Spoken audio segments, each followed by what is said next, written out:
এ মামনি, কি ব্যাপার? আজকে ভিডিও করবে না? শুয়ে রয়েছে কেন?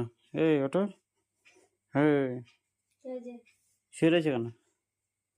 ভিডিও করবে না আজকে? না, কেন, কি হয়েছে? ভাল লাগছে না। কেন ভালো লাগছে না বলো? জ্বর এসেছে। হ্যাঁ, জ্বর এসে আমি তো সকালবেলা দেখে গেলাম কোনো কিছু হয়নি। এখন কি করে জ্বর আসে? তোমার জন্য। হ্যাঁ, আমার জন্য কেন, কি করেছি? কারণ আমি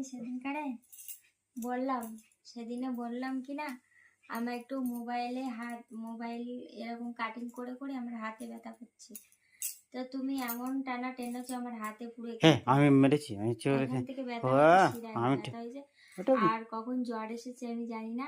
এই দেখো জ্বর ঠুটো বেরিয়েছে, দেখতে পাচ্ছ? কই ও, ই এত, ই দেখো, বাবা, জ্বর টুটো তো, দেখতে এ পাচ্ছ কত বড় জ্বর ঠুটো। আমি তো দেখিনি। ওই জন্য কি তুমি এই কুকড়া হয়ে শুয়েছিলে? জ্বর এসেছে কখন জানি না, হ্যাঁ, তাই? ভালো লাগছে না। ও, এই জন্য ভিডিও করেনি? তা ভিডিও না করলে বন্ধুরা দেখবে কি করে? এখন কোনো ভালো লাগছে না। ঠিক আছে।